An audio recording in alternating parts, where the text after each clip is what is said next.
Fantastic. So I'll just say a very quick hello. Um, Welcome people along to this webinar that we've got. Flourish Together are known for putting on a range of sessions, social enterprise support for people setting up social and ethical ventures of all kinds. And we're really pleased to bring you an online session reaching people far and wide to teach them all sorts of digital skills. This is part of a series. We've got at least 4 of these sessions. This is the first one. We've got others coming up in podcasting, in using AI for reports and bids, and also understanding the whole world of cybersecurity as a social venture. So yes, for those of you that are on the session today, if you want to put your name, maybe you've got a website, email address, do use the chat and Imani will guide you. Imani's one of our enterprise and learning managers. She's come into this role as a traineeship, but she's got a great session for you here. She's run similar sessions before and really looking forward to it. I know I'll learn a lot as well because as much as I'm on social media, creating the video content is not my forte. So yeah, take it away, Imani. Looking forward to hearing how it all goes. Amazing. Well, thank you all for coming on this lovely, well, it should be a nice 10 a.m. on the morning, Monday morning, but thank you for joining us. So pretty much what Nicola said, we are going to go through the basics of social media as a social enterpriser or social entrepreneur. I guess social media in and of itself, most people find it quite a beast and it's understandable, but it's a necessary evil, whether or not you're fully behind it and you want to put your face out on the camera or you just want to utilize it to see what's out there, what trends are available, who's my competition, not even necessarily competition, but who do I want to be inspired by? There's templates that you can replicate that give you the sort of target audiences, what's your overall story, the message.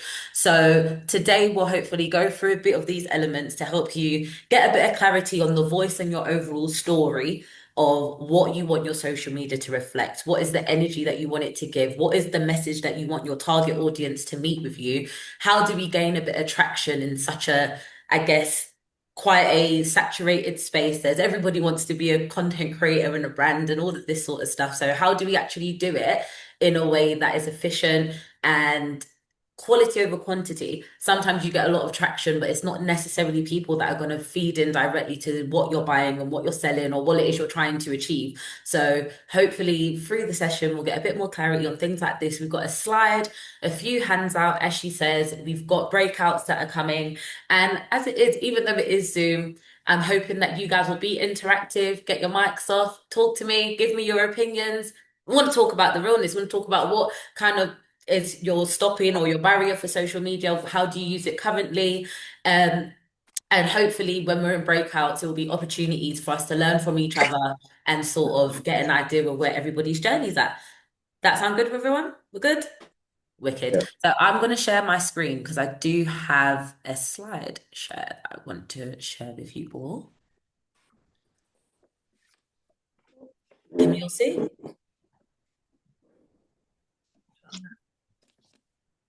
Yeah, that's there now. You can see it. Perfect. So what we have is digital Mondays, digital skills, content creation for social entrepreneurs.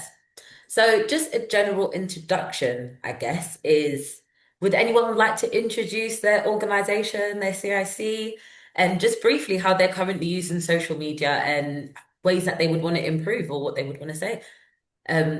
Feel free to just talk unless there's a rush for the mic, but Yeah, anyone take it away. yeah, we can go. Um, so we have fitness, so we do like sports and fitness stuff for people who are in recovery. Um, but at the moment, the social media side, it's just very like amateur, isn't it? We're not really sure if we're reaching. I think we discussed this at the Mentee-a-thon, but we're not really sure we're reaching all the people that we want to be reaching with what we're doing. Do you want to add anything? Yeah, so no, we've just got a Facebook and a Instagram at the minute, but the other people who are getting added to the groups is the people who we're meeting in person and then just putting them onto the groups that way. We're not bringing over people in through the social media side. Mm. Fairs. So you said that you're a CIC that does a lot of sports, fitness, um, and is this like retreats? It's not in like a personal training, it's more like out and about.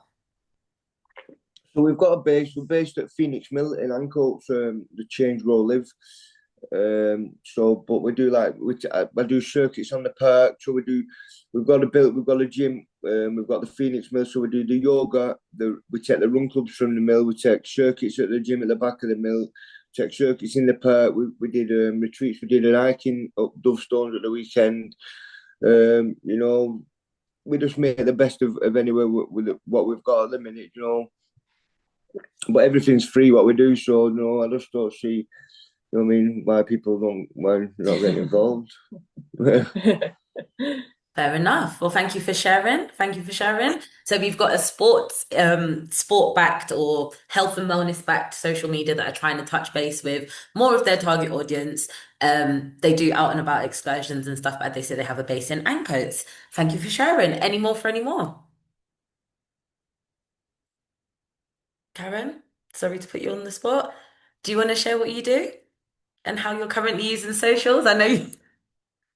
Yeah, caught me with my pencil in my mouth there. Very unprofessional on a Monday morning. Multitasking. Yeah, okay. Hi, morning. No Whispers, CIC. We deliver training, awareness projects. We campaign, we create resources, all to do with child sexual exploitation, child criminal exploitation, and county lines. So we do a variety of different things. Yeah, I've stopped and started with social media. I did nothing at the beginning and then thought I need a website as a landing page, but that'll do. And then of course it's not that'll do at all because it's quite important to get that right. So I spent some time and energy in that. And then it was like, well, are you sending people to your website? What? What do you mean send people to my web? Oh yeah, there's a whole world, isn't there, out there of LinkedIn, of Facebook, of Instagram and all. And I went, oh yeah. So then I've been to a couple of your sessions and I started to really think about, as you say, how do you put yourself across and what's happening and how to reach people. I think I'm using it at the minute just to let people know of what we've been doing, who we've been contacting, and sort of, that feel good factor of this is what we're about. And I think I need to use it more to share more, guides, tips, resources, and to build that positive vibe really with people.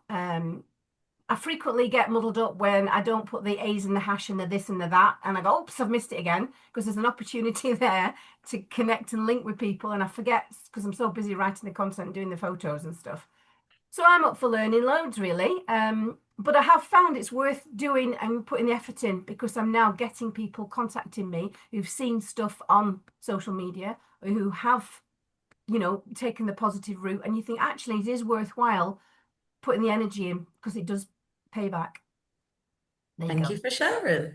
You're So, very two welcome. very different CICs and obviously all organizations. And as you can see, the way in which they would try and find their audience, even to an extent, the type of platform that they use to get their message across will tweak, will slightly vary. So, moving on to our next one. I'm assuming this should somewhat look familiar to people. These are our basic social medias that everyone's using. So, we've got X that used to be Twitter. Now, Twitter was a space, feel free to interact, but Twitter initially was a space for public opinion.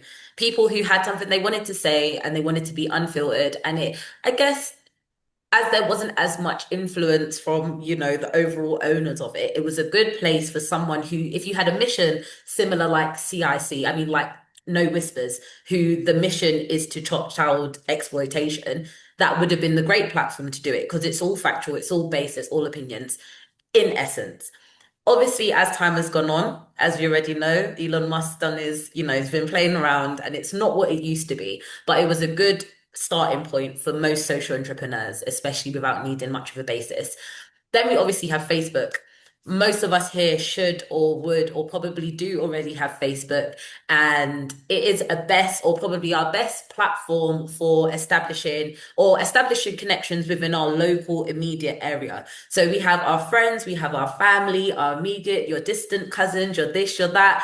you interact, but you kind of just, as most people do, I look at it almost like a peek through the curtain. You kind of just see what people have got going on in their lives and you interact when you want to.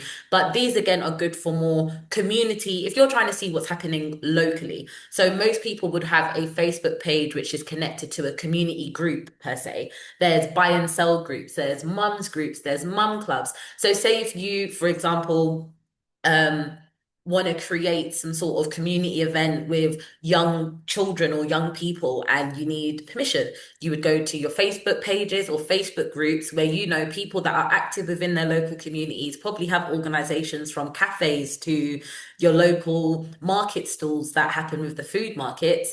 These are the people that are going to have real vested interest, feet and boots on the ground that will be connected in terms of locality. Instagram on another end, I guess, is they're I would say they're sisters. Facebook is or Instagram, now they're owned by the same person, is almost like a birth of what Facebook used to be. But people now use it on a much more business level per se. So of all of the different high-end brands, such as obviously any brand, Disney, Nike, Adidas, whatever, Instagram will be used because it's more aesthetic. Now, it almost imitates this community that Facebook has. It's an imitation of this localized community where influencers want you to sort of, know who they are, and it may be delivered through certain images, inside pictures, but it's a lot more about the glossy feel, the end finish, the end result.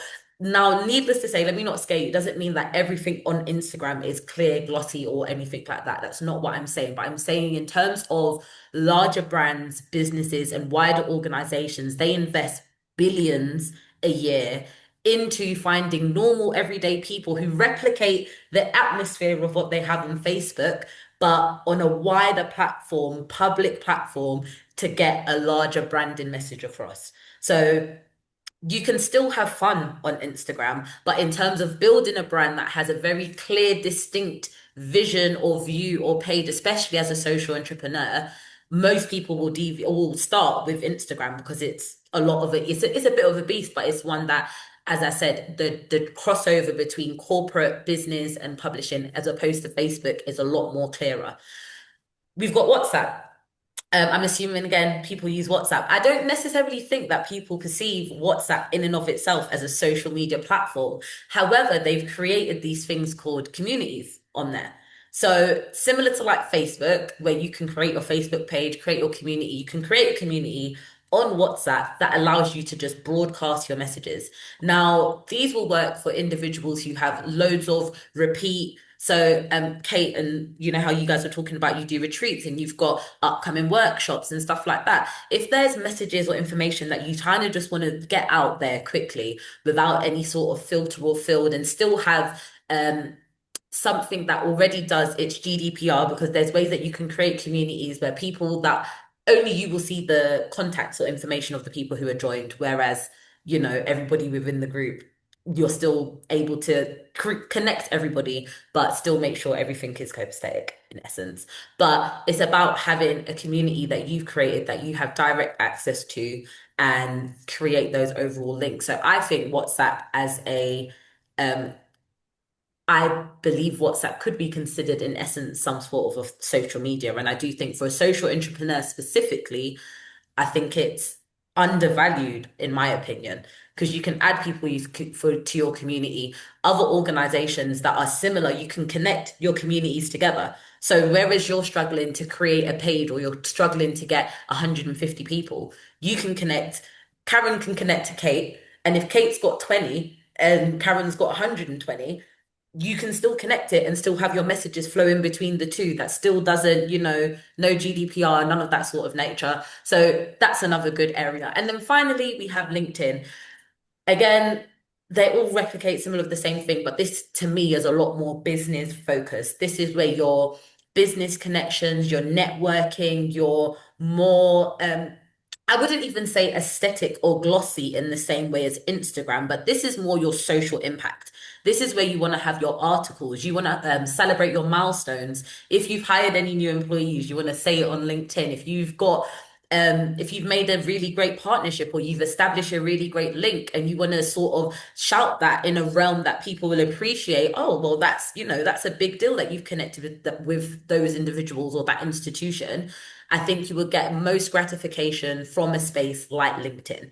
So if you're in terms of how you would measure the type of materials or information you put on the other, you would want LinkedIn to feel a bit more formal. I would say LinkedIn is formal, Instagram is sort of mid.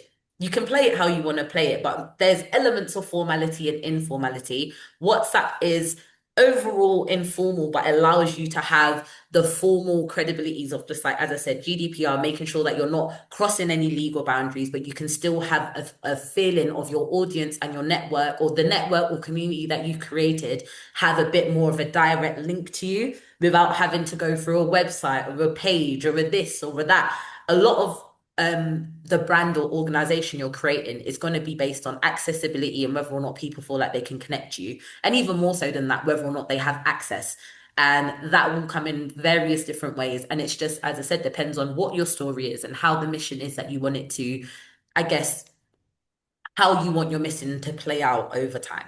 But key social media platforms, does anyone have anything like, I don't know, that I've missed or anything that they use these platforms in different ways to the ways that I've described? Like, generally makes sense, you agree? Like, makes sense? Cool. So the main reasons why social media is crucial for social enterprises is A, visibility, engagement, and storytelling. Now, it's very rare that you're going to be able to compete with these multi-million pound marketing softwares, but it does not mean that you are unable to influence or intercept the algorithm. I think we get overwhelmed with this algorithm and I've got to be doing this and hopping on trends and all of that sort of stuff. But in reality, you just want to make sure that you're seen and you're consistently seen, whether or not you have 100 viewers or even if you have 50 viewers, as long as all those 50 viewers are commenting, are interacting with you, are saying what you want to say, that holds a lot more value for your algorithm long term than having a one-off video that booms and it's like you get 20,000 views, but you don't get one inquiry. So that's something to keep in mind. But visibility, engagement, and storytelling. So in 2025, social media continues to, this is in the way, sorry, evolve with trends like AI, integration, social commerce, and the rise of short form video, especially like TikTok. So I guess wave a hand if anyone's dabbled in TikTok. Does anyone at least use it, in the evening, bedtime scroll? So they have an idea of what TikTok is. No, no, no, no. I just wanted to ask, why didn't you mention TikTok as one of the platforms that you originally brought in? So 'cause I was gonna do its own Okay, go separate on. thing, No, just no, because no. it falls under the I rules. don't So, use it, but I just want but to. yeah, Yeah. but as June so rightly picked up, we've got TikTok, which is another ever-ending, booming. I don't know if people have used stuff like Snapchat. You might have heard of Snapchat, or there was Vine that was back in the day. And these are all short form clips and videos that I think, again, there's a level of formality depending on how you want it. But then there's also a large scale of informality that might work with what your overall mission is.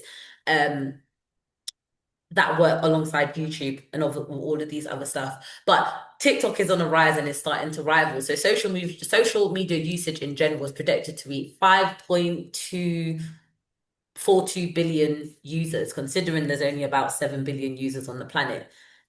Pretty much just kids, and most parents are making Instagram for their kids these days. So I think it gives you a general oversight of how much is really going into this whole scope or range of social media. The emphasis, however, even though we are creating these online users to sell stuff, it's the building of a community. So, when we have like subcultures, back in the day, we used to have emos and, like fancy girls and this and that and that. These subcultures and subgenres derive in the exact same way, just in a digital platform. They're just on a digital space. So without stereotyping yourself of like, where would I fall within a particular subculture, you still need to identify a community that you want to be a part of. And then in some ways, integrate some of the trends that these communities of the people that you're trying to trying to access, what are they feeding into? What are these hashtags? What do they look like? But again, it's the main focus of community, fostering authentic connections via the story that you're telling or your overall message.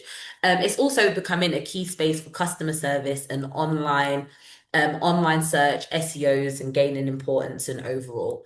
But I think it's playing an ever more large role into, you know, the lifespan or longevity of an organization. So in case you was ever questioning why bother with it, there's more than enough, there's, even though it's, as I said at the start, it's a necessary evil. There's half of the world, in essence, is on some sort of social media platform. So as long as you can get around to conquer just one, it should all start to flow nicely. But that will give you an idea. So the next page is, as I said before, storytelling, humanizing your brand. Has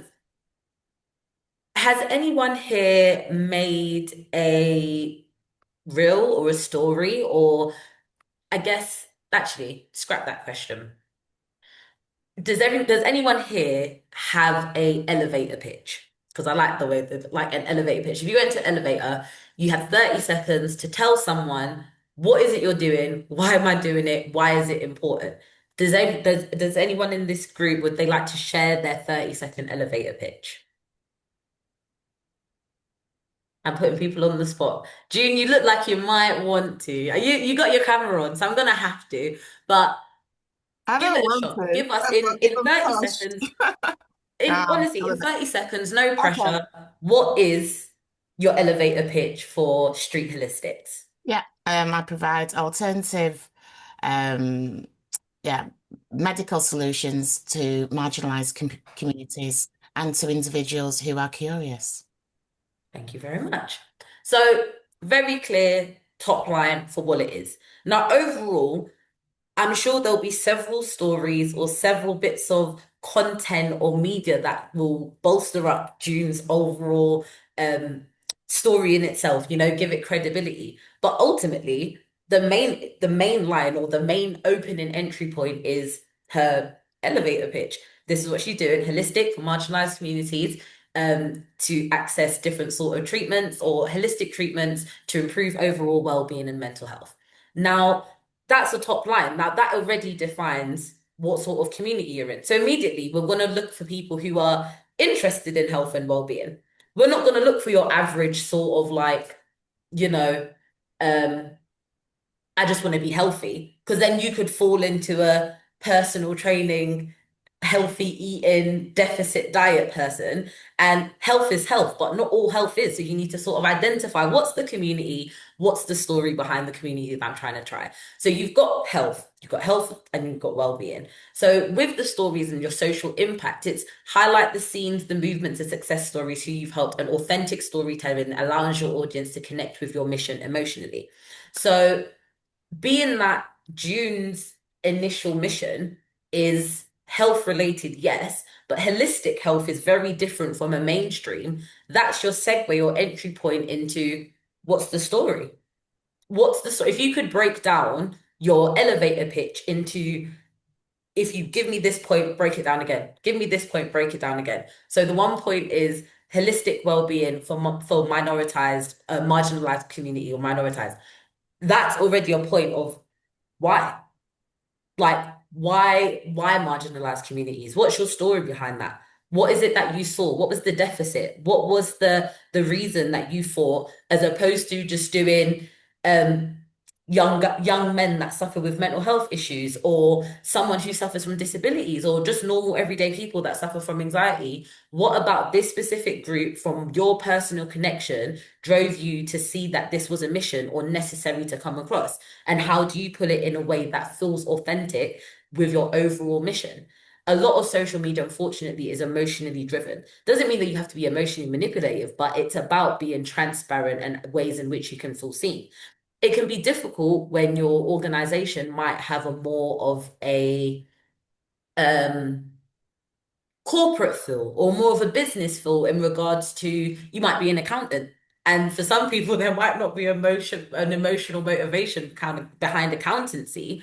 However, if you was to break it down with finances can be overwhelming, there's nothing fancy about it. But then if your story was, I spent the last 15 years eating from like whatever I could get, or I was struggling to make ends meet for 15 years. And these are the small changes that I made that I thought I wanted to then translate to someone else. When you're telling your story, what entry points are you creating that people can genuinely feel connected to? Sorry to put you on the spot again, Kate and Sean, but I know that you guys have a great story, especially with the reasons as to why you're doing it. If do you mind sharing just in terms of like entry points? So Not at all, not at all. So for myself, um, I was abandoned at 2 year old, sexually abused from 5 till 11. I didn't know how to deal with life on life's terms, so I found drugs as a solution to not coping So with this is these. yeah, his first. Sorry, carry on. I found drugs as a solution to coping, as a solution to not cope, to not dealing with these problems. What were going on for me? So I spent 30 years in addiction, in and out of prison. Come out of prison, got into the recovery services, did therapy, learned a lot about myself, and I realised that when I do fitness and that makes me feel good. It releases natural endorphins. I don't need to take substances. And I seen there was a big need for this even in the prison systems because I used to take people doing circuits every day in there as well. So and I seen it was helping a lot of people. So then me and Kate started doing it together. Kate passed the yoga session, and I'll let Kate tell you a little bit about what's. Kate was an alcoholic, but yes, we did tell Kate. So my story's a bit different, but yeah, I went to uni. I moved to London, got a job as an accountant. I worked as an accountant for like about 8 years in London, working my way up. But I wasn't really like I kind of felt it wasn't really feeding my soul, and I was struggling a lot. I've been away from home and my family, and not really coping with the job. And I just drinking was becoming more and more of a problem. So I became fully alcohol dependent, and that's where I met Sean in therapy. But in sobriety, I've managed to become a yoga teacher, which is something I've always wanted to do. And again, it's been helping me as well to do the circuits, do the yoga, and so now we're trying to help spread it to other people. thank you so much for sharing. We really do appreciate it. And hopefully, for those on the calls who is just listening, this is essence like our own little snippet of social media. There's a level of roughness. I'm sure if anyone was watching a small tiny square at the corner of your screen. However, we was engaged. He was talking about things that were concise and clear. People can relate to the elements of what you're talking about. They may not relate to the whole scope of what you're talking about, but you've given us a level of vulnerability and accessibility. You've spoken about the support that you've been garnered to have, the journey that brought you to the point that you was there, the journey that allowed you to sort of scope out and look for other resources. You've created almost it's your own insular community just by talking between your story that you've created several elements that people can actually intercept. Whether or not, imagine if you just had that snippet and you put it on your social media. I can talk about, oh, I've got experience with the NHS. It doesn't even have to, I know sometimes as well, you can fall into the space of like trauma dumping or, like putting your trauma out there and trying to capitalize and monetize it and stuff like that. And sorry, just what I mean, I do, that's why I really appreciate you sharing your story because even though it is quite heavy and it's heavy in some areas, there's a level of shock factor, shock value that you can still relocate it to bring it back to this general point of we are dedicated to mental health support and finance support and using our services and ensuring that there's a level of truth and transparency through what we're doing. We want you to join our journey and you can join our journey and hear more of our story by default. Come into our retreats, come on a walk, come and get healthy, come and get fitness. But you've done that immediately by telling your story. Like that's the main bit of it. There's nothing more then someone to say like truth sometimes can be more shocking than fiction. And I think sometimes people need to hone in more on your story and your reason for doing it has value. When you look externally to validate your own, my social media need to reflect this because this is what's happening. Da, da, da, da. And it's like, no, you are your USP. As a social entrepreneur, you are your USP. So why are you not looking introspectively at all the different areas that you can access just from your overall story? You're accessing areas of fact of fitness, so you can create content steer into fitness, create content for mental health, create content for 5 tips to clear your head when you're feeling overwhelmed, all the way down to help us prepare for a group of 20 people coming along to do whatever. Am I making sense? It's almost just like everything will still circle back to your overall story. And then the content that you create will obviously pick on points or pick on places of your overall message, which is the same. And you want your message, as I said from the start, to have your what is your 30-second elevator pitch. As long as you have a clarity, clearness of idea of what it is you're doing and you can explain it in 30 seconds, as long as you can, because you've got to think about on TikTok, because as June was saying, the question, if anyone wants to take a guess, what's the average view time for somebody on TikTok before they swipe up? You can just call out a number. Take a Three guess. seconds. 3 seconds. Anyone else? 5. Anyone else? 1.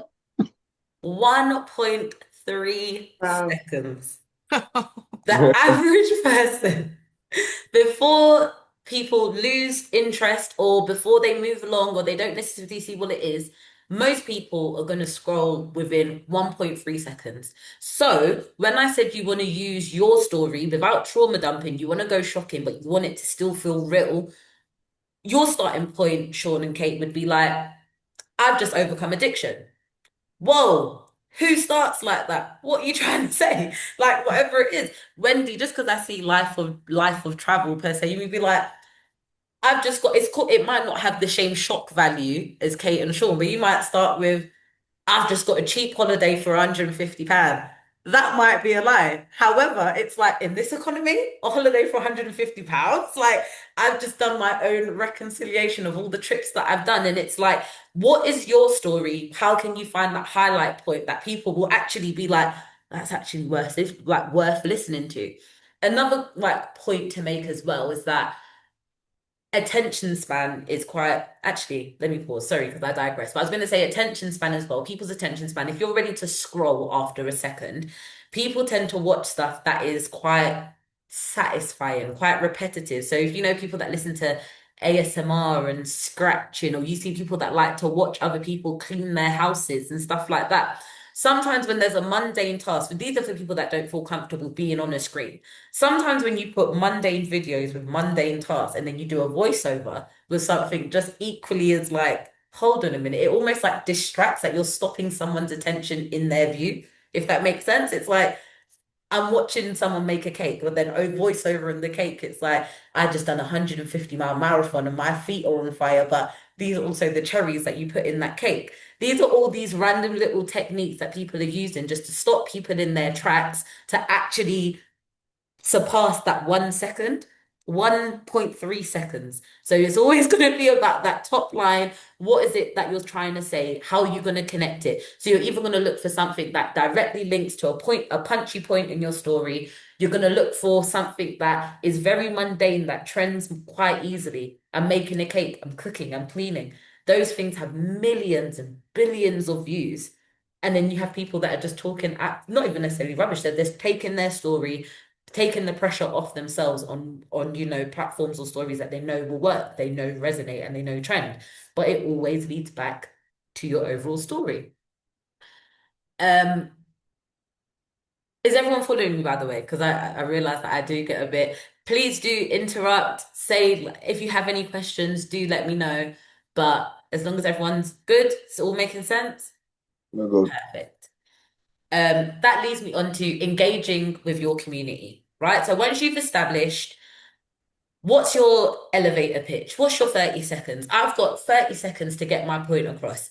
I'm not comfortable on the camera. I'm not necessarily, I don't want to put my face out there. I don't want my organization to just have my face plastered all over it when really and truly it's a vehicle for other people's stories. You can have the decision to make that. You can put other people's stories, vehicles, all of that through it. But overall, that's all nil and point if I don't know how to engage with my community. How do I find my community?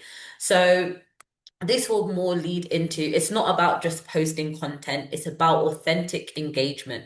So responding to comments, asking questions, actively participating in conversations, encourage user generation content, asking for followers to share photos or testimonies or testimonials. So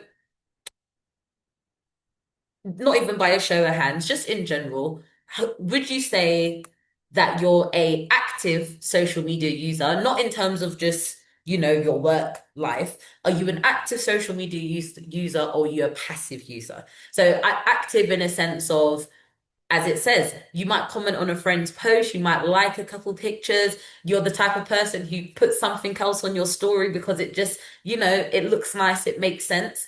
I would say that's an active user, whereas passively, it's just like you're an observer. You see stuff that you like, you might save the odd thing, you might do a scroll before bed, but I think that gives you an indication of what type of social media user you are, which will then have to inform the type of techniques or strategies that you use that will make it manageable for you to actually be involved in this space and how you engage with your community. Does that like make sense? You're following that, right? So whenever you make a video, have an idea of what are the questions or what are the points of my story that is commentable. As I said, not like salacious or point worthy, but whenever you're putting a video up, is there actually something that people are able to engage with? Because there's a difference between just putting up an opinion.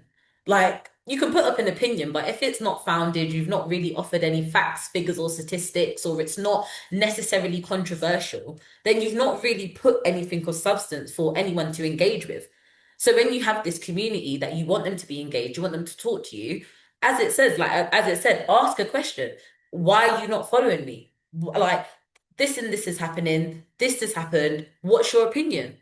Why are you not getting involved? Why talk to your community or any audience that you have as though they're in there in the room with you?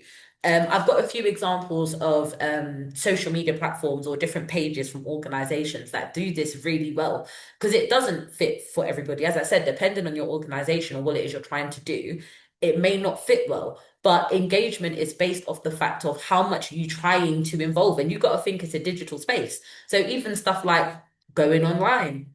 I mean, going live, which is literally just live streaming. All Instagram will have the option to live stream the account, literally just watch people doing what you're doing. You're at an event, you're getting involved. Like, how many spaces of engagement are you creating for people to actually connect with you separately to just putting on pictures and stuff like that? There's the utilization of polls, there's different images, ask for testimonials. If people have commented, screenshot the comment, make that into a picture. There's so many different ways. But I just wanted to, in terms of just like how to engage with them. But if you're a passive user in general, these are all things that you might want to practice when you're just at home. Like if your sister or your cousin or somebody is like, put up a picture of their niece. Oh, that's really cute. That's adorable. May not mean it, might not even believe it, but it's just one of those things of getting into the habit of.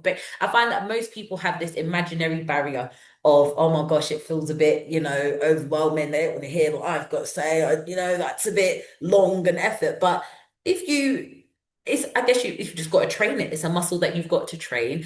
As I said, you're not a marketing multimedia genius. You haven't got hundreds of thousands to invest into marketing, but a lot of these techniques are stuff that you would do anyway. They're just paying people to do the stuff that you can do regardless. Are you commenting? Are you liking people's pitch? Are you saving stuff? Are you making a conscious effort to follow? I know when people, it's like establish, to know who your competition is, you have to research and you need to follow them. You need to follow them. Samsung knows exactly what Apple is doing at all times. So if you've got a health and well-being organization that lives 20 minutes down the road from you, you need to see what they're doing. What kind of stories do they have? Sometimes it's not like replication, but it's a good idea to be what's happening, what have they got going on, not to necessarily take it or absorb it, but it definitely helps inform what's working with them. What would you do differently that works for them that not doesn't quite work for you? Or you saw them do this online campaign and you're like, that resonated, that was amazing.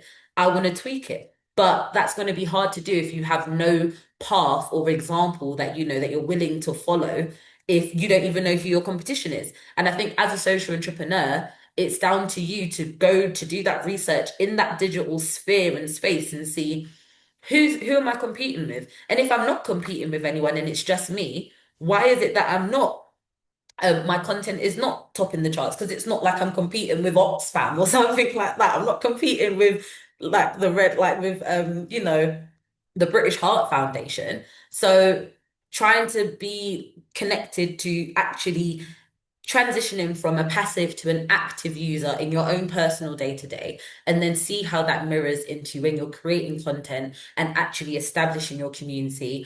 Are you just letting people linger in your comments or you're not engaging with anyone? There's no incentive for people to return. And these are all bolstering points of your story, which leads me on to social media tools. So I've mentioned a few stuff. We're going to have a break in a minute, guys, because I know we're sort of going on, but this is just the next bit before we get into a more practical space. But if you have Instagram on your phone, or if it's something you can get to easily, you can open it up and what's it called? It will guide you through. There's like a little plus at the bottom. So I'll show you on mine. Sorry. So your Instagram, if it's updated, should look something like this. You've got all your little icons at the bottom. And if you just press the plus right in the center, and then it should still have these little icons at the bottom. These are going to be all your stuff. As I said, I'm going to send, I will show you properly, but I'm just saying if you have Instagram at easy access at the moment, these will give you, these are all the presets for the type of video content that you can put onto Instagram that you can make within Instagram. And it would also, you make it in app. So it's not like you record it, edit it elsewhere, zoom it in there. You can make this within the app, open the phone, and these are some of the presets that you have accessible to you. So there's stuff like carousels, which is just another version for Reels, basically. So carousels are like in images. So when we're saying content, this doesn't necessarily have to be video content. There's people that make mini PowerPoints in terms of they got the images, they got little bullet points that relate to the image, swipe it across. So on Instagram, you can put up to 20 images per post. So depending on how that fits for you, and you can also put music behind it as well. So if you're thinking more experiential and you don't necessarily, some people are not good with articulation. Some people don't really feel comfortable talking in front of a camera. But if you've got 10 images of a week in the life of Wendy, life of travel, and you've got I've got my coffee cup here and my laptop because I'm looking for the best deals. And I've got a throwback picture of me on the beach because I'm reminiscing on how to get back to that space. I've got a picture of some coins in my pocket because I'm trying to save every coin I can get before I go on holiday. You've got all these little images that connect into this overall carousel that again is just content, but it's just a carefully created group of pictures or images that tell your overall story. Then you have your Instagram stories or stories in general. Now, stories last 24 hours. Now, this is when you tap it or you record it on Instagram and it joins as like, I'm hoping you guys know what I'm talking about, but I'll be able to show you an example. But just give me a quick, like, I know what you're talking about, so I'm not, let me know if I need to explain it a bit more. But everyone has a rough idea of what a story is, like when you're using it. Wicked. So you've got your stories, and your story lasts Can for I be a 24. penny Marnie? Because I don't know what a story is. Okay, no worries. So an Instagram story is Sorry, me neither. So no. Well, that's what I said. You should have thingied. So when you're back to where we was on our normal, gosh, where's the camera? Where our plus sign was, it gives you the overall. So you should be able to see me through the camera. You press your record button, and you record it, da, da, da, da, da, da, and then it literally highlights a ring around your DP. So there's like a little light ring. You might tap it. I'm scared I'll tap one of these ones. So this is her at the gym. And when you said DP, what's a So your DP? your DP is just like the image that's connected to Digital your profile or yeah, something? your profile. So you know when you just make a normal account, you have your DP, the space that you put your face in. That's just DP. That's just, yeah, profile image, digital image. Your story on Instagram will circle your DP, which lasts for 24 hours. So the light around it will indicate that it's on the story. Anyone who's following you can see it, but after 24 hours, it will disappear. It doesn't mean it's deleted. It doesn't mean it's gone. It just means that it will not take a place on your overall grid. And your Okay. grid is where all your ever images, your videos, and everything else on your profile. Grid is just means another word for profile, Right. right? So you've got your DP, you press the plus, creates a little video, your DP highlights itself. That's where your story is chilling, and it lasts for 24 hours. Now, this one, you can be a little more rough and ready with it in the moment sort of reporting. Like if you talk like a round journalist, you're at an event, you see a picture, you like that view, you like that image. It's not necessarily glossy enough to be on your main grid. It's not something that you've invested, but you want to put something out there. You want people to know that you visited this place, you're at this place, or you're going to this thing. Give it 24 hours, it's on there. That's your story, and that's it. And story, you can add as many videos as you want. You could add 100 of them, but they will all be removed within 24 hours of you being posted it. Now, there's a presetting that I'll show you after the break. There's a presetting that can make all of your live videos or all of your stories into a video. So all of these little clips that you've been taking throughout the day, as I said, if you're not focused about the glossy overall image of it, there's literally a preset in that does it automatically. It creates a reel, which is a short video out of your little clips that you've been taking over your 24 hours that would have disappeared. But again, that's just a precursor. I'll show you how to do that. But you've got your stories and you've got your carousels. You've got your voiceover videos, which is exactly what it sounds like. You could be filming, as I said before, people might be cleaning, washing dishes, and you're just telling a completely random story over what seems like a disconnected sort of approach to your overall thingy. But that's a voiceover. That one is probably more, as I said, if you're not comfortable with the camera, that one is more of a monologue. If you have an idea of a point or a topic or a story you would like to tell, and you want to tell your story uninterrupted or in a way that flows nicely, you might be more intrigued or might be moved by a voiceover video. You've got infographics, which is essentially the same, but instead of filming something, it's like the words. So you know, but have you seen those people like it's subtitles? You've almost given yourself subtitles. So when you get an artist that makes a music video, but they can't afford to make the video, so they just do all the lyrics on the screen until they've like built up the budget. That's like an infographics approach. Again, it's engaging. Some people might expect you to see something and then they've just got all these big words flashing in their faces. Again, it might add to the energy, it might add to your overall vibe of what you're trying to create. But another content format that people use. You've got polls and quizzes, another one, as I said, with engagement. Are you asking questions? These are all presets. I'll show you where they are, but this everything here is something that's already within the Instagram app. It's not something that you're going to have to find elsewhere and do it. You tap on the preset, type in your questions, and it just downloads all the information for you.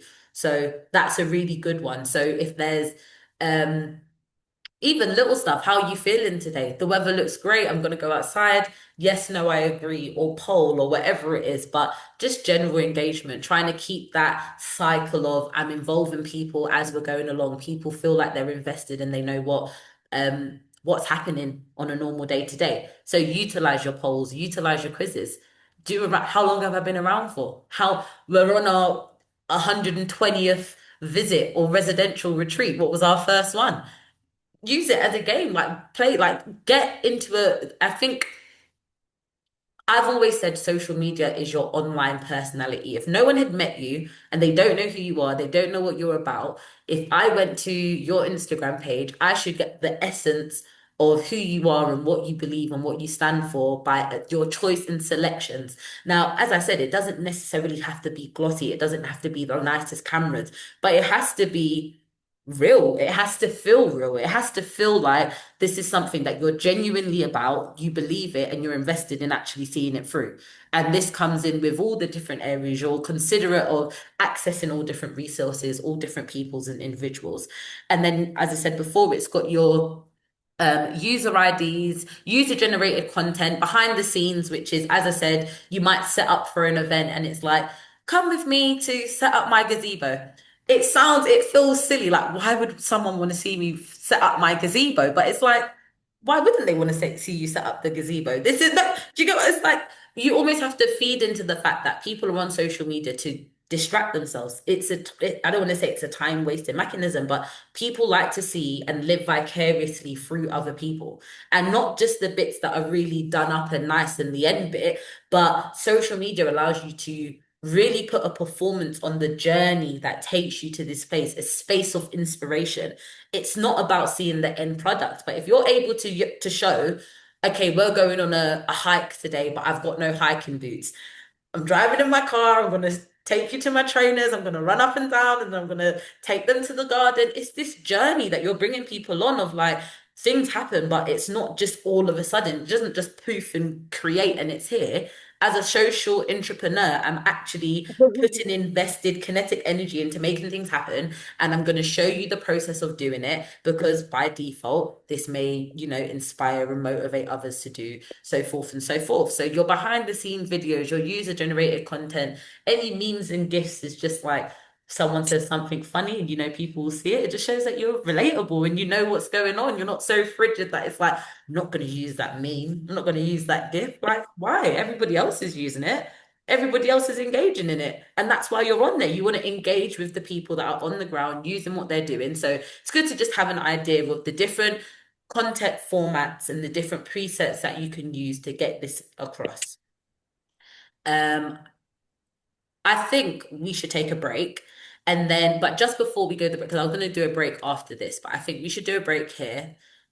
Just because I know that I've been talking at people for a minute, but just before, when we come back from our break, we're literally going to get into more of a practical feel. I want you to start talking to each other. We're going to break out into groups, and in your groups, I want you to sort of have a conversation about with your organization or your project or whatever it is, what is your target audience? Some people, it may be very clear, very obvious, but for others, for someone like Karen, she's probably going to be looking towards, of course, we need like normal everyday people to be bothered about it, but she's probably looking for the interest of like MPs and corporate bodies, like people who actually have the ability to make fundamental necessary changes higher up. So the type of audience and where she finds her audience will very much differ from June, who's health and well-being. So I think we'll separate into groups and have a conversation just about target audience.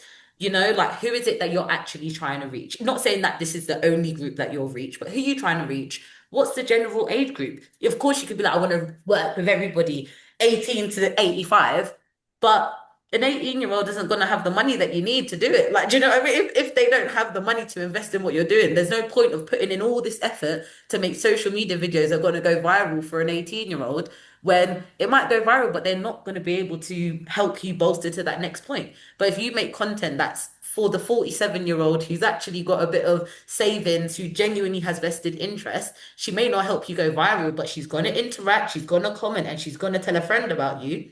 That probably holds more weight. So have a conversation when we come back about our age group. Where exactly we're going to find them, what kind of interests are they going to be into, which will then help you feed into what I'm creating. Because I think sometimes people look at it as I'm going to make it because I like it, which might work, but in reality, what you like doesn't mean that everybody else likes that. And if we're going to do it in a way of like, we need people to engage with us, what are they actually looking at? What is people in that group? What are they looking at? What are their values and beliefs? And then we will do a storytelling approach, as I said before.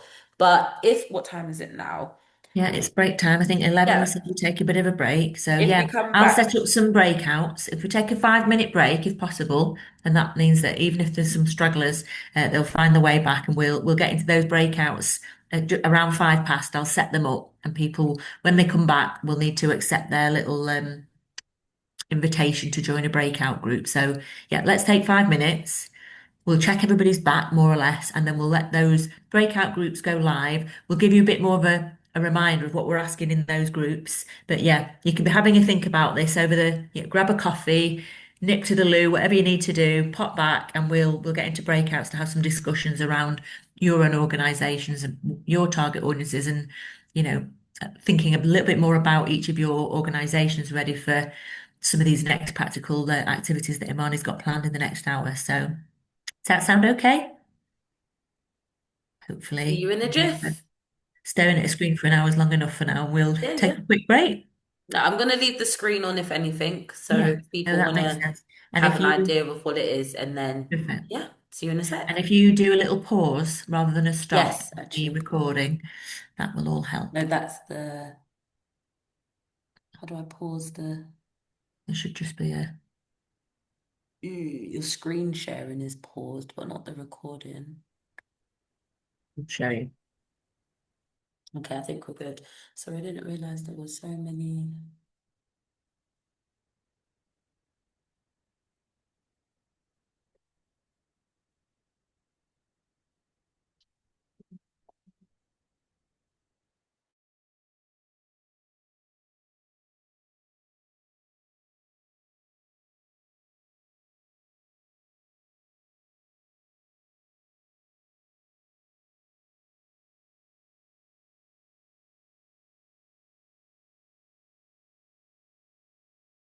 Okay, there you go. Sorry about that.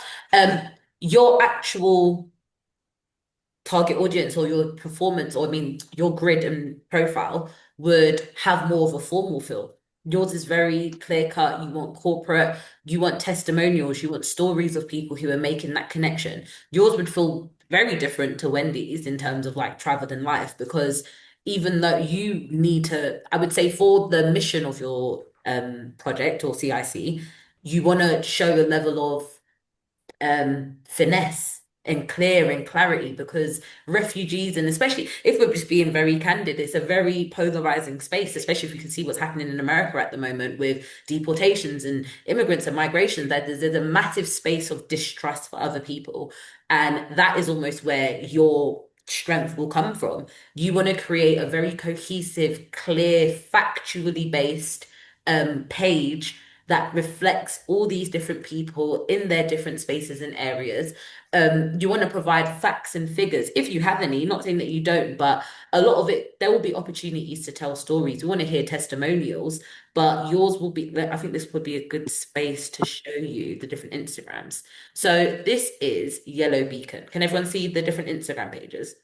I mean, can you see the page right now? Right.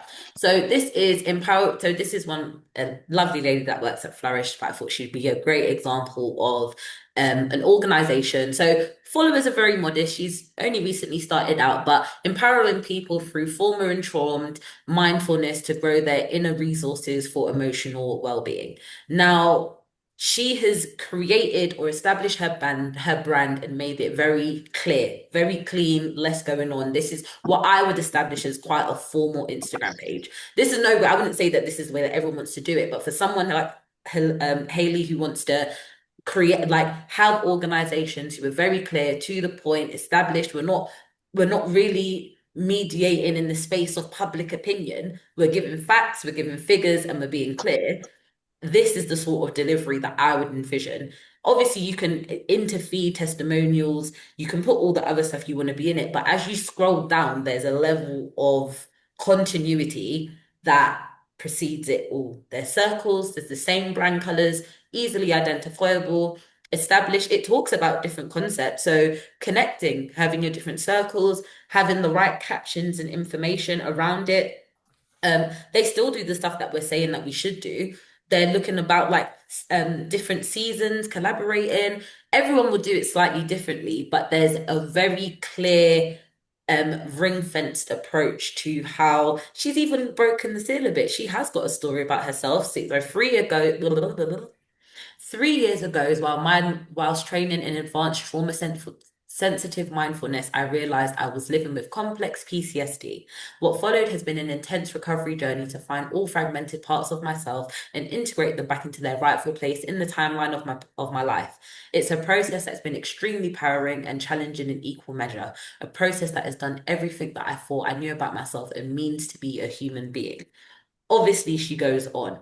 But whereas there's been this consistent continuity of brand clarity, she's given you a point or a point of access that gets you to know about who she is. Her main point is her story. She told her story. She didn't necessarily start telling her story straight off the bat, but at some point, her story is the driver, which then informs how else we expand and move forward, and the other stuff that will sit on her page and how it sits on her page.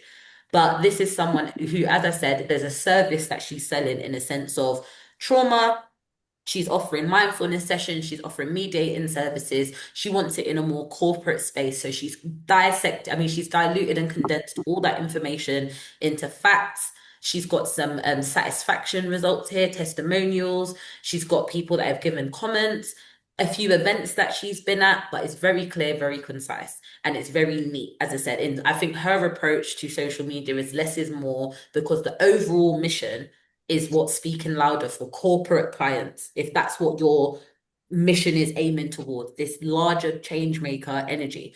As again, as I said, it's not going to apply to everyone, but in terms of an example, I would say this is a pretty good example. It's not doing the most, but it's something that is achievable.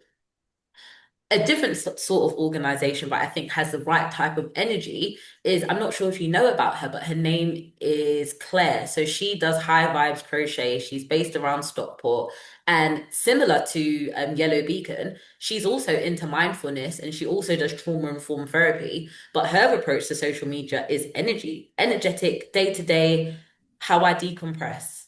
Like, I don't know if you can hear it.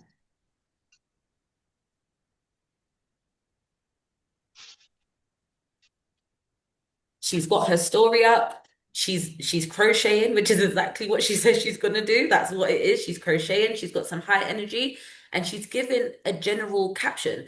Now, we'll get into our next slide. We'll talk about captions and messages and stories. But when I said before, I think it was Chris who mentioned it, but having this mundane, like actual task with her, what she's doing. She's written it all out. She's not even done a voiceover. She's just written it all out, but she's got engagement. There's people that are talking to her about it. She put this up a day ago. She's connected, as I said before, with other people who are, she's not done it as like, I'm the only one in that space. She's got purpose-filled coaching that she's mentioned. She's mentioned Carolyn. She's mentioned this. She's got all of her captions in, because she's understanding the elements and the makeup of her community, and she's trying to thread the weaves together. So this is how she decompresses. She's got all different sorts of color, vibrancy. There's not necessarily a cohesion, but what flows the same is that it always flows back. She's got some sort of yarn or her crochet, and it's colorful and it's vibrant, and it's, even though it might feel like there's a lot going on, there's a level of cohesion that flows throughout her whole page. And it is different to Yellow Beacon. And I'm not saying that Claire doesn't want any corporate clients. But as I said, if you're using your social media as a personality page of, this is who you're being invested in. As a social entrepreneur, you want people to be invested in you as an individual. How do you merge your life of your general interest and keep circulating that story back to the stuff that you do anyway? So it's all of that story, the clips, the odd video. Or as I said, this is a live. So, oh, this is a perfect example. So, when I said before, your stories, there's a preset on your Instagram that can turn your live stories into a reel. This is literally what she's done. So she's gone to an event. I remember watching this. So these were pictures that she just took, put up on her story, and then it's made it into a reel for her. And then as opposed to having to do this whole thing of creating everything, she's just let social media put all the videos that she's already done at this event, and then she's put her own little caption around why it's significant and why it's important. There's a level of, I don't want to say roughness, but just to say there's that, like, not clear cut. There's a level of, she's not trying to be this marketer, media marketer. She's just showing you that my mission takes me to all of these different locations. And I want you to see what it's like. I want you to have the energy, have the color, have the vibe. And it has the same, as I said, even more engagement, 1,700, and she's been doing it for a couple of years. And then I think, who's the last one that we chose? Right. So this one is another one that kind of hybrids the two, but again, service-based organization. This is very media. So when I said before, at least the other Yellow Beacon, you kind of don't know who's behind it, but she did give you an insight into the founder. This is why I'm motivated. But look how far down the page it is. She's not made a company that's, wrapped around her and this is who she is and this is me. Claire knows that she is the USP of her organization, but she wants you to see her community, and that's reflected in her page. Whereas we've got Mike Media, which they're an organization, but they're selling a service. They're selling a service. So in terms of like their approach to social media, there's not much of the same events. It still seems like, there's the odd thing that applies, but it's more infographics. Remember when I said it's like the images, it's the words, it's the color, it's the energy, it's the vibrancy. It's still got the same level to me as like you want to stop, you want to read it. It's got all the right colors, it's got all the right colors, it's got the right images, but she's not doing too much. There's no like crazy videos, but look, it your first episode would be ropey. Do it anyway. That's the point. She does might need it. That people her okay, with this, we know that anyone who's going into the media world is going to be anxious, anxiety. She's put a point that she recognizes people that are going to have a barrier when they go to her. She's not got her face on it. There's no excess sound. There's no excess thingy. It's just a point. She's made a point. She's made an opinion.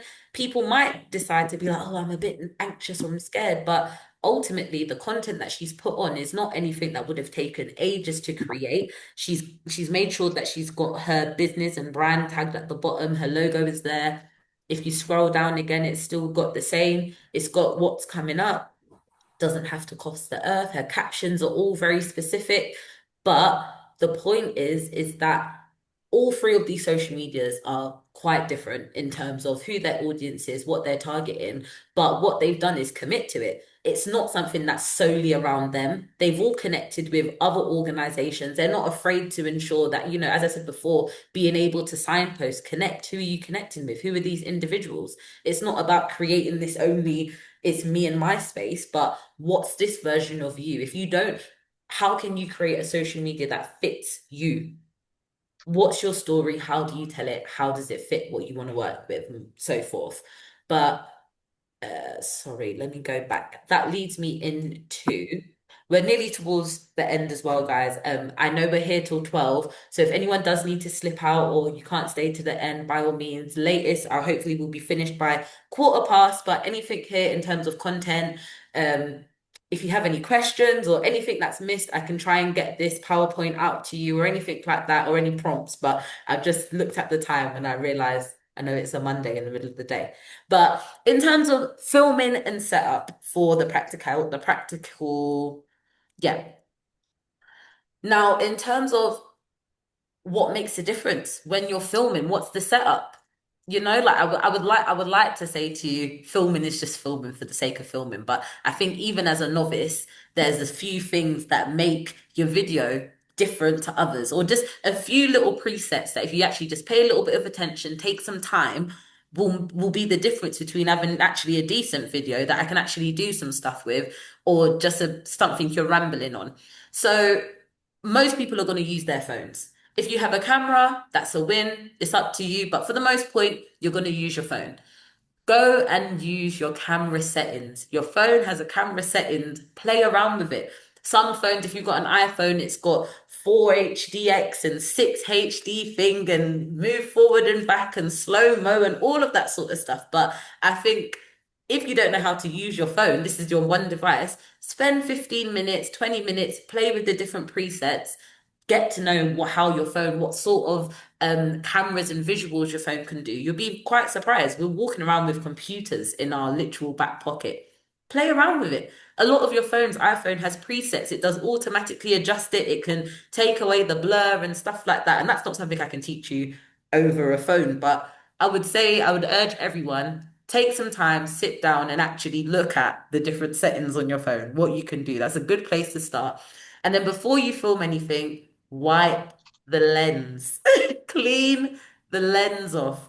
Get a cloth, put it in your armpit, wipe the top, wipe the front, but clean the lens. I think you really don't understand in terms of, if, without getting too technical, the light comes into the lens of the camera. If there's a blur on it, it's going to blur the overall finish of your camera because of the light is distorted as it comes into the lens. So when you're clearing it, making sure it's a clean slate, already we've got a good quality image. And that's just as far as a little bit of breath, a little bit of a wipe. That's, I would always say, is part one. Clean the lens, get to know your settings. Lighting, find the best light in the room. It could be from a lamp. Natural lighting is always better. Whether you're outside, always works. Find the window or the area in your house that has good lighting. If you are going to be on camera, find the best light. I think as humans, you have to adapt that. As you said, we're aesthetic beings. We're looking for stuff that looks nice. It feels nice. It doesn't have to be crystal, like not crystal clear in terms of finesse, but it's just, I need to at least see what you're talking about. It has to make sense. I have to see it, and it has to feel like I want to feel like I'm there in the room, or you could be in the corner of the room. Find your best light, face the best light source, wipe your lens off. Backgrounds. Backgrounds can work for anyone. I don't particularly think there's a right or wrong way, but for me, I find that simple, less is more. Less is more. As I said, you've got a 1.3 second opportunity to grab someone's attention. If they see it and it's like you've got a massive hat on and then you've got orange dragons behind the wall, then you've got this and you've got that, you might grab their attention, but immediately whatever you're saying is completely gone because there's too much happening. There's way too much happening. Unless organized chaos is the USP of your brand, then by all means, knock yourself out. But ultimately, less is more. We want to see clear, we want to hear clarity, we want to hear confidence. Can I hear you? When you put your phone on, people hold their phones like this. This finger is over the mic. Little things like that. Do we use our headphones? How are we holding it? So it's just and then I said, finally, energy. How do you want people to feel once you have their attention? Are you doing a more, as I said, are we high energy? Are we low energy? Are we more, hi, welcome, welcome to today's session. I really appreciate you coming here today, guys. Honestly, I've had such a great time. And it's like, what's she doing? Why are you whispering on the internet? But it holds the same energy as like, yo, guys, like, what is the energy that you want to create? Who is that person inside of you? You're in the comfort of your own home. Does mindfulness by default mean, very slow, very dull? Is it something that's like, no, it's just advocating, taking control of your mental health. But once you have all of the first couple sections, clean your camera, we can see you well, your background's not doing too much, and I can hear what you're saying.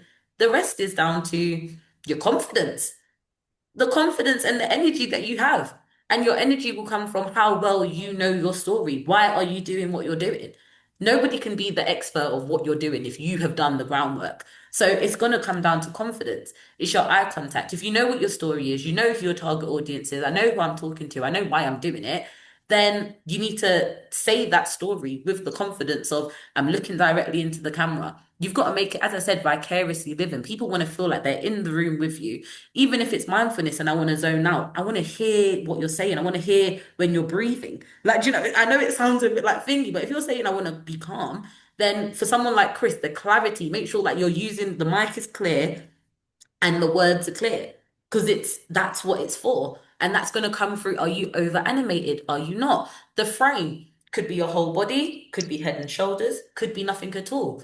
But the film in itself, it's video, it's just all these things that will either amplify your message and the story and you're trying to tell, or it's going to reduce it in terms of thinking. And this has got nothing to do with algorithm. Because as I said, it will pick up if you create this standard of, this is the content that I'm creating, these are the stories, these are the topics, and you can be easily identified from these sorts of connection. Algorithm is only a fancy word of saying like the traction. And traction is established by how often or how consistently. It doesn't necessarily mean I've got to put a video 2 times every day or 3 times a day. However, if on your algorithm you said, I'm going to do 2 videos a week at the same time, every week at this time, I'm going to do the same method to promote it, you're then creating a pattern that your algorithm will pick up. Oh, okay, we're expecting her to post. We're expecting something that's going to go out. We know that it's always going to be in line to some sort of her target audience, it's going to be in line to health and well-being. So that's all it is. Like an algorithm is just like a collection of patterns and trends that people do. And the things that go viral are stuff that, someone's done a silly dance or a music, or someone uses that music or whatever. It helps bring traction. But as I said, it's about quality over quantity. If you're gonna have hundreds of thousands of people come in on your page and they're not gonna interact or genuinely buy anything, and they're just looking for that one thing, then what's the point of keep like drudging down that route? It makes sense. You establish who my audience is. These are the content that my audience likes to see from me. I've seen that when I do this sort of content, it tweaks a bit better because I done it at this time. So I think I'm just going to trial it for a month, post these videos at this time, have a little collection at this point, and see where it goes.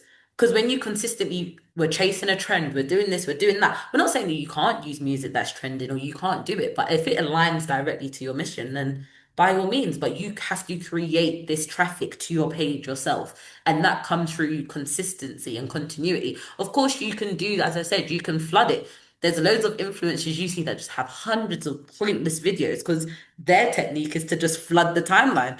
They don't even really care if people are watching. But realistically, as a social entrepreneur you probably do have a job on the side, and you want to be able to create social media that it can self-sufficient and can run, and you don't have to, nurse it and baby it for days and hours on end. You want to be able to sit down for an hour in the afternoon, make a bulk of videos, trim them down into 3 videos each, and you know that I can spread that over the next 6 weeks. And then I just need to book in another couple hours to do the exact same thing.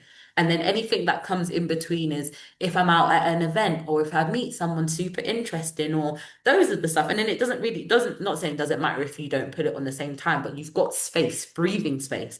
Because I think social media is overwhelming because it feels like it's this everlasting pressure of, if I don't post, my followers are gonna go, and I'm not gonna do this, and then da da da da da da da. And it's like, okay, but if I've got 15 videos that I made in 1 hour, an hour's worth of filming, and I trimmed it down into 5 or 6 videos, that's 6 weeks worth of content.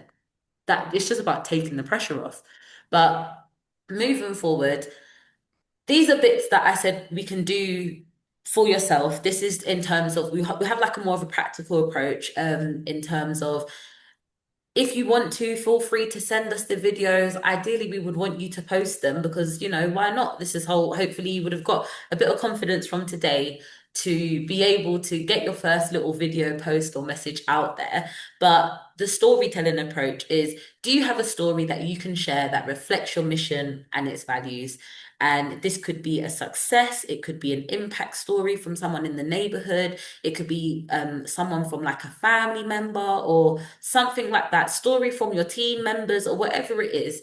But being that social media is a storytelling platform, ultimately, you're telling your story, you're telling the narrative.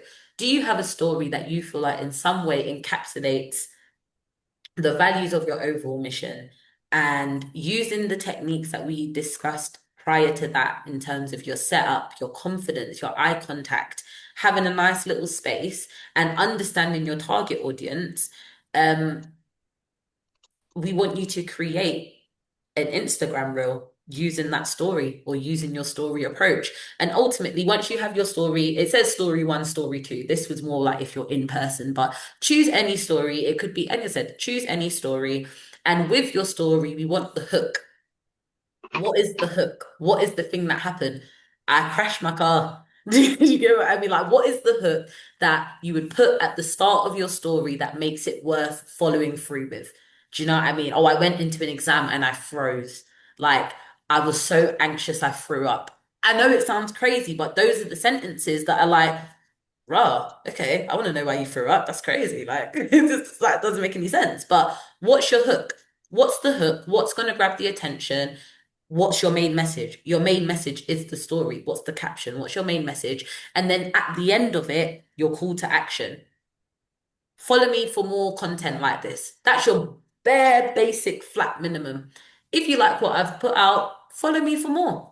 If you watch YouTube videos, like, subscribe, and tag and comment. Like they say, if you like what you see, comment and subscribe. Do not be precious about it.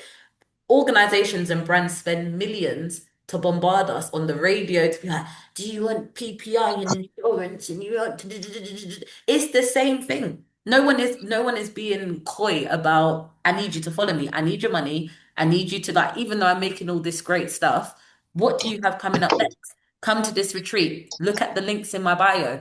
Go and have a look at what so and so is doing. I'm going to be at this event next week. So, what's your hook? What's your bit brash, like, oh my goodness, what's going on? And then what's your main overall message? Your story, to tell what the story is, whether or not that story applies. And at the end of it, your call to action. Sign up now, learn more, tag a friend, leave a comment.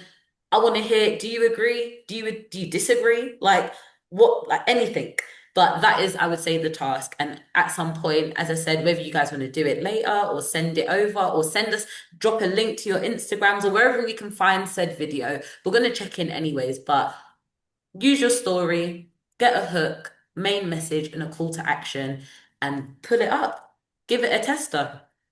And then I think the last bit that we had here was there was a video. I hate like dummies guides, but if people do find it useful, I've got like a 4-minute video that just I does think a we should share quick. that afterwards, Imani, for sure. I think watching a video on one of these videos is a fiddle, but we'd like to share that with you Yeah. so that you can have a go at making your own reel for sure. So we'll send all the video, we'll send the link. It's a 4-minute video, but it's just super easy, super clear on how to make the reel. You've got your steer points. Hopefully you'll have your story, as it said, or your approach to it and your call to action. And we'll leave you to make a reel. And then just as a wrap up, I guess, just as a wrap up is just posting templates and just having a general idea of what works for you. So different types of posts is promotional, promote your events, promote your products or your service. If you've got an event coming up, promote it. Put it out there, get your flyers up there, talk to them, be like, I'm gonna be here at this time on this day, come and check me out. You got to do it like I'm a celebrity. Like you are the celeb of your own organization. Like there's no point in being shy about it. So you can do your promotional events and products. You've got educational. If yours is something educational, you have a wealth or pool of knowledge that you feel like is valuable to others. How are we getting that information across? Sharing tips, stats and statistics. We're putting our bullet points in. We're doing industry knowledge. You can't expect people to really get behind what you're saying if they have no real context, and you can't really rely on people to go and do the research for it themselves for them to find the importance and significance. So even if like for anyone who's doing mental health, how many people were institutionalized last year? How many people suffer from anxiety and depression across the UK? How many people you like what are these facts? Why is it important? How much money are we spending on health support services? How much money is going towards the exploitation of children? How much does the police invest into this area? This MP put something that completely contradicts what this person has said. How much do you know about your industry and how much are you sharing? Not your opinion, how much are you sharing of fact, figures, tips, and statistics? If yours is inspirational, like Sean and Kate, success stories. I've reset my life. I've become rehab and I'm helping others to do the same. Come and have a look. Like this is somebody that I've worked with. This is a therapist. This is behind the scenes, as I said before, whatever organization is doing, if you're on your way to an event, if you're setting up a stall, a market stall, even if you're going to have a one-to-one client, come and prep, come with me to prep, and then overall community engagement. These are all different posts that you can do without having your face on camera. You don't need any excess time to get them together. Get a whole list of bullet points, get some fancy music, put it behind, get a caption. Just exactly what Mike Media did. The emphasis is still there, the importance is still there, but you ain't got to film it and you ain't got time to do it. And it gives you content that people will engage with because you've made sure that the door is still open for conversation. And the use of hashtags. We've not really spoken much about hashtags here. Hopefully everyone has a general idea of what a hashtag is and why it works, if that does work with anyone. But it's just hashtags is to increase the visibility and engagements by just ensuring if you do hashtag mindfulness, it will bring up any mindfulness hashtag local to you in your local area and internationally. Sometimes you can filter it, does it local, and it spreads out. So using of hashtags is just good to make sure, as I said, building that traction, establishing the community. And also for your like local community hashtags, local or niche, if you know you're the only person in your area called Street Holistic Stockport, that is your hashtag. So if anyone puts in Street Holistic Stockport, chances are there's not going to be, it will come up with fewer than 100 people. And that's low key what you want, because that means every time you use that hashtag, it's only going to be your stuff there. It's not going to be anyone else's stuff there. So the hashtag almost clearly identifies that you can create a gibberish hashtag, and when people talk to you, as long as they use the hashtag, anytime they use it, it will show up as a thread. And then on the other side, as I said, it will be one of those things where you can connect with other people in your community who are also using the same hashtags. So you've got your primary, which is related to your campaign or brand, any supporting. So it might just be like if you're in Stockport, like I like to look for nail inspirations when I get my nail done. So I do like nail bar in Stockport or nail bar in thinking. And I'll be like, I want acrylic dips, slash Stockport. And it clearly defines it. It's going to give me the style that I want, where the area that I'm looking for, because I've put it all in one hashtag. It's almost, you could almost look at it instead of using the search bar, which might just lead you to a collection of people. You can literally put a hashtag into a search bar and it gives you a much varied result pattern for those who are unaware of that. So that's also a last one. And then my final one is, again, I can send this to you, but these are just a selection of tools that are near enough all free. They're all free, easy to use, but they allow you to social media like content trackers and schedulers. So there's a mixture. The bottom layer is like Canva. So as I said, any like infographics, if you just want to use the words, these are free, and they're free for normal everyday people. Obviously, you can pay for pro plans and all of that, but as social enterprises and CICs, you might be able to get the actual pro Canva for free. So check into that. I will see if there's any more information I can get, but you can get a free Canva account. And these will be really good to have all of just the normal talking graphics if you wanted that sort of stuff. You've got Unsplash, which is permit publish free copyright images.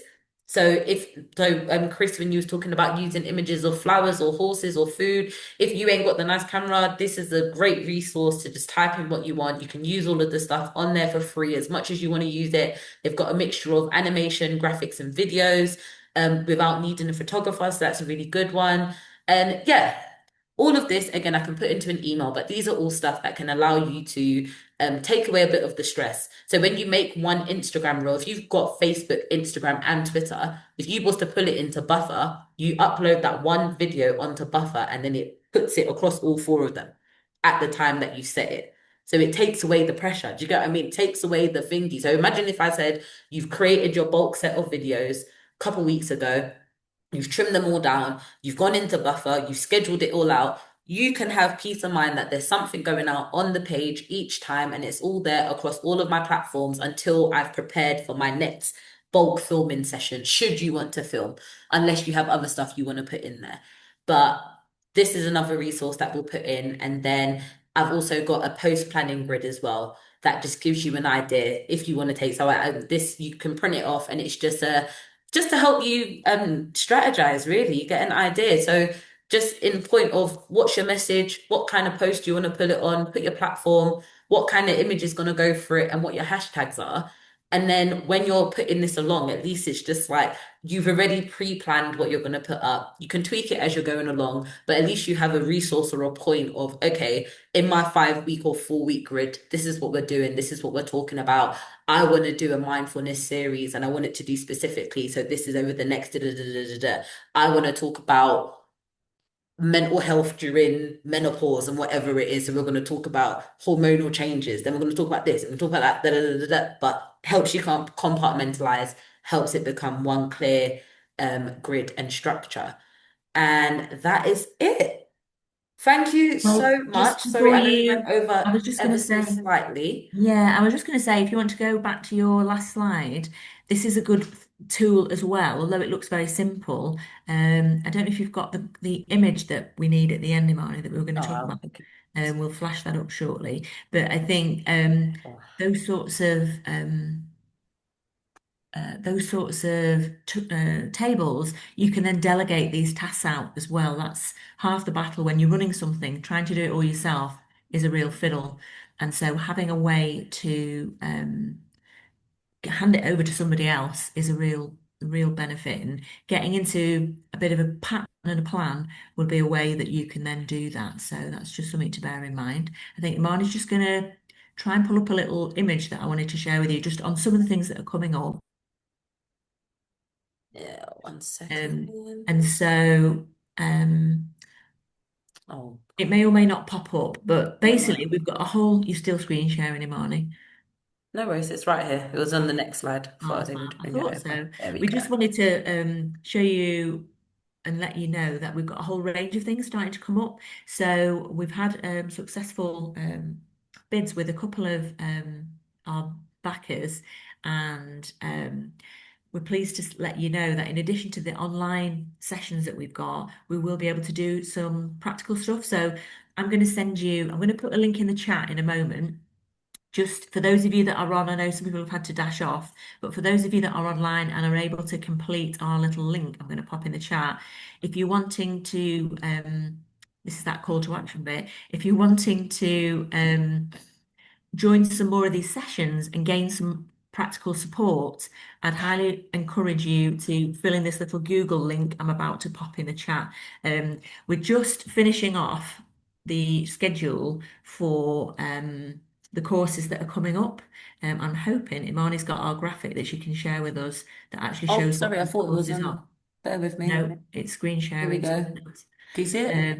No, you'll have to stop screen sharing. And there you go, it's there. Perfect. Thank Okay. you. Yeah, So yeah. yeah, this is what I was just wanting to let you know about. So we've basically ran some of this stuff before. So those of you that know us will know what some of this stuff is. Those of you that are new to us, we just wanted to highlight we've got a whole range of enterprise and social enterprise development support coming up, mainly focused in Stockport, Bury, and Manchester, although there will be potentially some stuff in Trafford as well. I've also got a hub in Trafford, so we will move some of this work around.